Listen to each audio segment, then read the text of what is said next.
Hello everyone, my name is Basti and I'm an independent trader with years of experience in the crypto markets. If you're looking for the latest information for daily chart analysis, and if you're looking for trading predictions as well as trading news, then you've come to the right place. Let's go.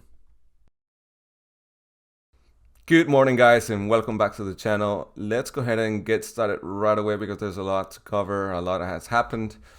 Here, as you can see, we are looking at the 4-hour chart where the price has been rejected for Bitcoin has been rejected at $48,000. You can see the drop here, and we are testing our EMA lines on the 4-hour chart. This is something that I mentioned to you guys yesterday in the video, that a worst case scenario was precisely that, and look, that's what is happening.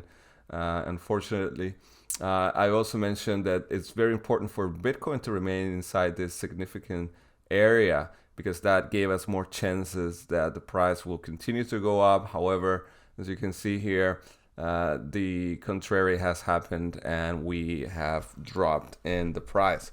So again, the top of where we rejected, the price was $48,000 more or less, and we've had in the last run up here 8 days of green candles, and the last 3 days, of course, 3 red ones.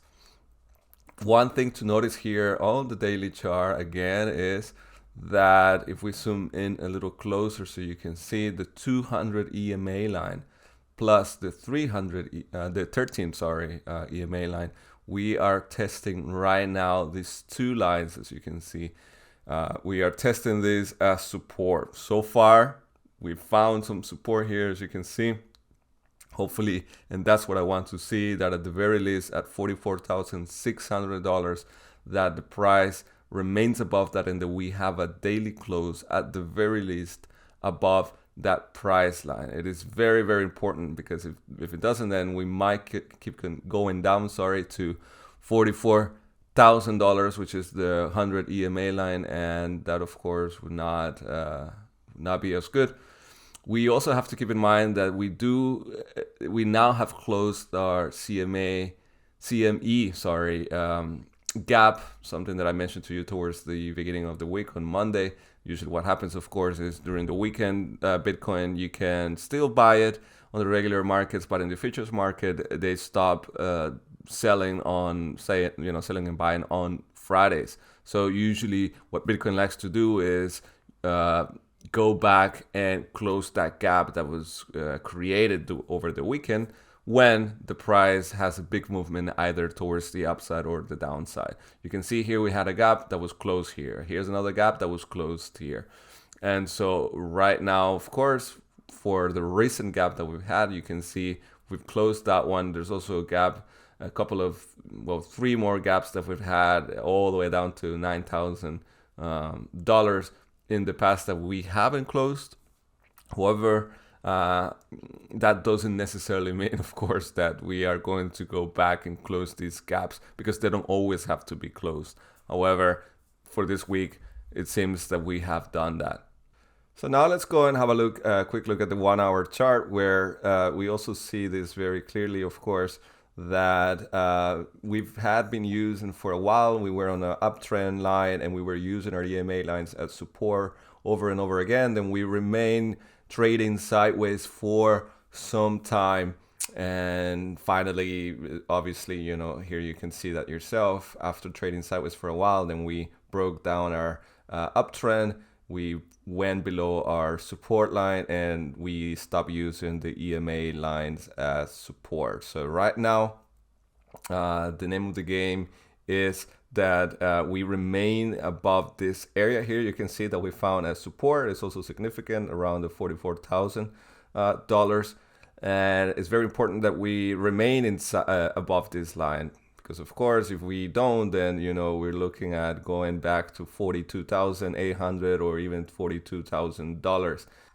So it is very important, of course, that we don't head down in that direction and we don't give the bears a chance to keep adding more pressure to the price.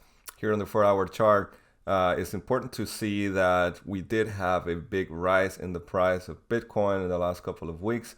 and this correction is a small one so far of about 7%, which is about $4,000. So still everything is looking relatively good considering that context. Of course, it is not nice that we were not able to stay in this area and we were not able to break above it. Of course, we would have wished that it was different, but it's very important. And for that, we are going to look at this graphic that I prepared for you on the daily chart.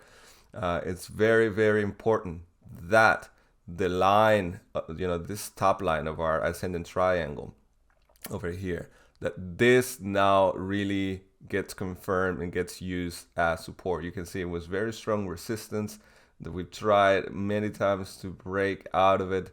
And so right now that we did manage to do that, it's very important that we use it as support. And, fingers crossed that that will be the case. Otherwise, if we don't, then, we give the bears yet again another chance, because once we come in here, then the top of this triangle becomes resistance, of course, and we give the bears a chance to keep adding pressure and driving the price back down all the way to maybe even $40,000.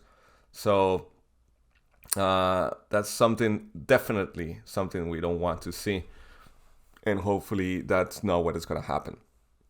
Now, I wanted to show you guys, this is why it's important that you join the channel, that you subscribe. Yesterday's video was precisely that. That was the title, is a correction coming?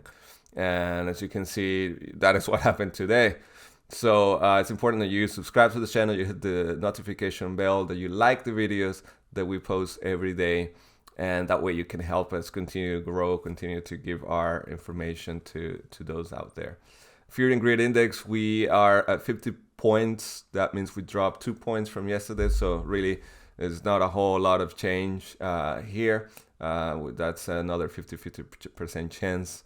And what I did want to show for the liquidations yesterday, $386 million were liquidated as far as long positions go. That's a lot of money.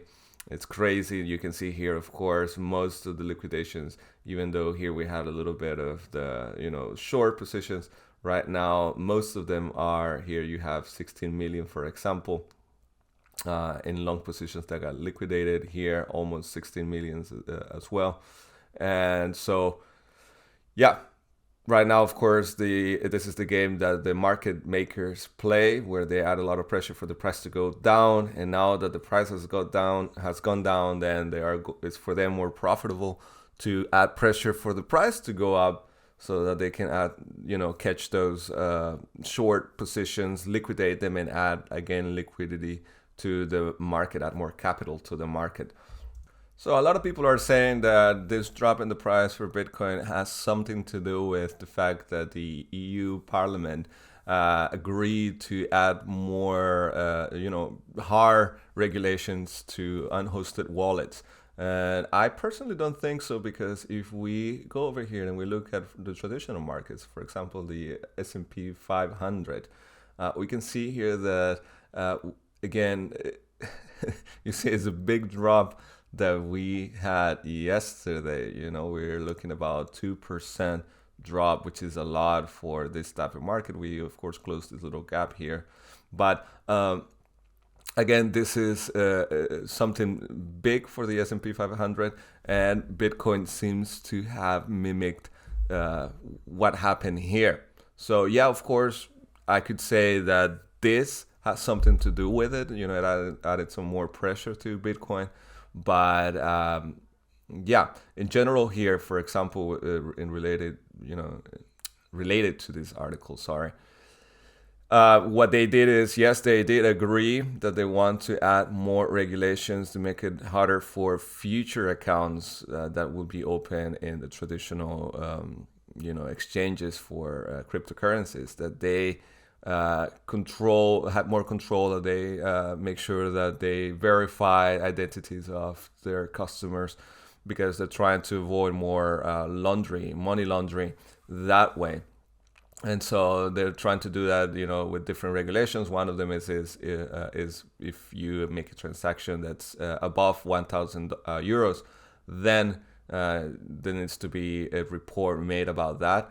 So there's some things there, and of course DeFi, and a lot of people are complaining about it, saying that the EU is destroying the Web 2.0 and so on, as you would expect. But one thing to mention here, and that is that even if they have agreed that there needs to be harder rules or stronger rules against this cold wallets, there's a lot that needs to happen. The parliament has to agree. It has to go through different processes. Different bodies of government have to approve of these and discuss it. And so there's literally so much that this has to go through, and so many people that have to agree to this, that I personally, and this is just my opinion, I personally don't really think that this is even going to take place. It could, of course, happen, but again, it is just my opinion that something like this, there needs to be so much, and so many people have to agree to this, that it's almost impossible. But anyway, if you haven't already, make sure that you do join our Telegram group, which is completely free. And even here yesterday, again, I was given notice that you guys have to watch out for the drop in the price. And we have 10,252 members at the moment. So if you feel like it, you can find the link in the description. It's completely free. And before we go and have a look at the chart for Ethereum, I wanted to take one last look at Bitcoin, but this time I wanted to have a look at the monthly close. For that, of course, we have to open up our monthly chart. And here we see something very interesting, and that is that we are closing above the previous high of like 2 months ago that we formed over here. And that is, of course, a good sign. And not only that, but we are closing above our 13 EMA line for the month, which is this red one here. You can see we've used it a couple of times as support. Even though we pushed below it, we would close then above it. And then when we went down to test the 20 EMA for a couple of times, we confirmed that as support. And this month, again, we are, since 2 months ago, we are finally closing above the 13 EMA line. And so here, it could be that after this, next month in May, that's the question, that we're going to go up. You can see some examples of that here. We have 2 months in green, then sort of a neutral month over here, and then a big rise in the price. So the question here is 2 greens, a neutral month, and then the question mark here is May going to be the month where we see the big rise in the price of Bitcoin? So of course that remains to be seen. I wanted to still, however, show you this so that you can also have some context and some perspective added to the current situation. And now if we go and have a look at Ethereum finally, here we see that, of course, like it usually happens, because Bitcoin had a drop in the price, then Ethereum did the same. However, you can see here that we did not reach our low over here. Currently, we are holding above our 50 EMA line, which is very impressive. And I have to say, it looks very stable at the moment, Ethereum. We broke, of course, down below this uptrend line over here, and now the EMA lines up here are switching. But overall, still, however, it's looking very stable. It's looking strong when it comes to Ethereum. And I did mention, if we don't break out above this high over here and remain above it, then the probability that the price goes back down to this area and retest for support is high. So yeah, that is what happened, of course. And right now we are struggling to use these previous 2 highs in this line as support. So hopefully that's what's going to happen. Hopefully we stay above it.